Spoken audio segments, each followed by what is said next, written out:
ನಗರದ ಲೇಬರ್ ಕಾಲೋನಿಯಲ್ಲಿ ನಿರ್ಮಾಣವಾಗಿರುವ ಶ್ರೀರಾಮ ಮಂದಿರದ ಉದ್ಘಾಟನೆಯಾಗಿ 48 ದಿನ ಪೂಜಾ ಕೈಂಕರ್ಯಗಳು ನಡೆದಿದ್ದು, ಇದರ ಅಂಗವಾಗಿ ಮಾರ್ಚ್ 10ರಂದು ಅನ್ನಸಂತರ್ಪಣೆ ಮತ್ತು ದೇವತಾ ಕಾರ್ಯಕ್ರಮಗಳು ನಡೆಯಲಿದ್ದು, ಭಕ್ತರು ಹೆಚ್ಚಿನ ಸಂಖ್ಯೆಯಲ್ಲಿ ಆಗಮಿಸಬೇಕು ಎಂದು ನಗರಸಭೆ ಸದಸ್ಯ ನಾಗೇಶ್ ಮನವಿ ಮಾಡಿದರು.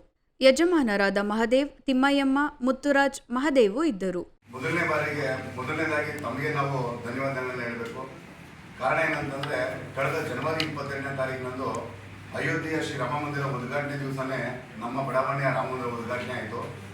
ಆ ಹಿಂದಿನ 2 ದಿನ ಪೂರ್ವಭಾವಿಯಾಗಿ ತಮ್ಮ ಮಾಧ್ಯಮ ಮಿತ್ರರಲ್ಲಿ ನಾವು ಒಂದು ಪ್ರೆಸ್ ಮೀಟ್ನ ಮಾಡಿದ್ವಿ. ಆ ದಿನ ನಾವು ಏನಿದು ನಮ್ಮ ರಾಮ ಮಂದಿರದನ್ನ ಶಿಲ್ಪಿನ ಕೆತ್ತನೆ ಮಾಡಿದ್ರಿಂದ ನಮ್ಮ ಕರ್ನಾಟಕದವರೇ ಆದ ಕನ್ನಡಿಗ ಹೆಮ್ಮೆಯ ಶಿಲ್ಪಿಯಾದಂಥ ಯೋಗಿರಾಜ್ ಅವರ ಕೆತ್ತನೆ ಮಾಡಿಕೊಟ್ಟಿದ್ದಂಥ ಶಿಲ್ಪಿ ಬಗ್ಗೆ ನಾವು ತಮ್ಮಲ್ಲಿ ವಿಚಾರ ಮಂಡಿಸಿದ್ವಿ.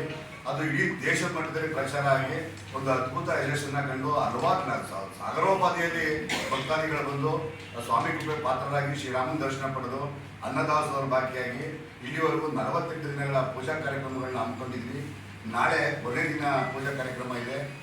ಈ ಪೂಜಾ ಕಾರ್ಯಕ್ರಮಕ್ಕೆ ಬಂದಂಥ ಸಮಸ್ತ ಭಕ್ತ ಕುಲಕೋಟಿಗೆ ನಿಮ್ಮ ತಮ್ಮೆಲ್ಲ ಮಾಧ್ಯಮದ ಮೂಲಕ ಧನ್ಯವಾದಗಳನ್ನ ತಿಳಿಸ್ತಾ, ನಾಳೆ ನಡೆಯುವಂಥ 48ನೇ ದಿನದ ಅಂತಿಮ ದಿನದ ಪೂಜಾ ಕಾರ್ಯಕ್ರಮಕ್ಕೆ ಸಮಸ್ತ ಭಕ್ತಾದಿಗಳು ಮಂಡ್ಯ ನಗರದ ಜಿಲ್ಲೆಯ ದೇಶದ ಏನವತ್ತು ದಿನ ಸಾವಿರಾರು ಸಂಖ್ಯೆಯಲ್ಲಿ ಬಂದು ನೀವು ಭಾಗವಹಿಸಿದ್ರಿ. ಎಲ್ಲರೂ ಕೂಡ ಮತ್ತೆ ಭಾಗವಹಿಸಿ ಆ ಸ್ವಾಮಿಯ ಶ್ರೀರಾಮನ ಕೃಪೆಗೆ ಪಾತ್ರರಾಗಬೇಕೆಂದು ತಮ್ಮೆಲ್ಲರ ಮೂಲಕ ಕೇಳ್ಕೊತೀವಿ.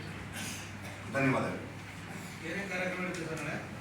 ನಾಳೆ ಬೆಳಿಗ್ಗೆ ಪೂಜಾ ಕಾರ್ಯಕ್ರಮ, ಬೆಳಿಗ್ಗೆ ಹೋಮ ಹವನಗಳೊಂದಿಗೆ ಪ್ರಾಣ ಪ್ರತಿಷ್ಠಾಪನೆಯಾಗಿದ್ದ 48ನೇ ಕೊನೆಯ ದಿವಸದ ಪೂಜಾ ಕಾರ್ಯಕ್ರಮಗಳಾಗುತ್ತೆ. ನಂತರದಲ್ಲಿ ಅನ್ನದಾಸೋಹ ಕಾರ್ಯಕ್ರಮ ಇರುತ್ತೆ. ಸುಮಾರು ಒಂದು 4,000 ಜನರಿಗೆ ಮೀರಿ ಅನ್ನದಾಸೋಹ ಕಾರ್ಯಕ್ರಮ ಇರುತ್ತೆ. ಒಂದು 5,000 ಜನಕ್ಕೂ ಹೆಚ್ಚು ಜನ ಭಾಗವಹಿಸುವಂಥ ನಿರೀಕ್ಷೆಯಲ್ಲಿ ನಾವು ಪೂರ್ವಸಿದ್ಧತೆ ಮಾಡ್ಕೊಂಡಿದ್ದೀವಿ. ತಮ್ಮ ಮಾಧ್ಯಮದ ಮೂಲಕ ಇಡೀ ಜನತೆಗೆ ವಿಚಾರನ ತಲುಪಿ ಭಕ್ತಾದಿಗಳು ಇದರ ಒಂದು ಸದುಪಯೋಗ ಪಡ್ಕೊಳ್ಳಿ, ಭಗವಂತನ ಆಶೀರ್ವಾದ ಪಡ್ಕೊಳ್ಳಿ ಅಂತ ಈ ಮೂಲಕ ತಮ್ಮಲ್ಲಿ ವಿನಂತಿ ಮಾಡ್ತೀವಿ.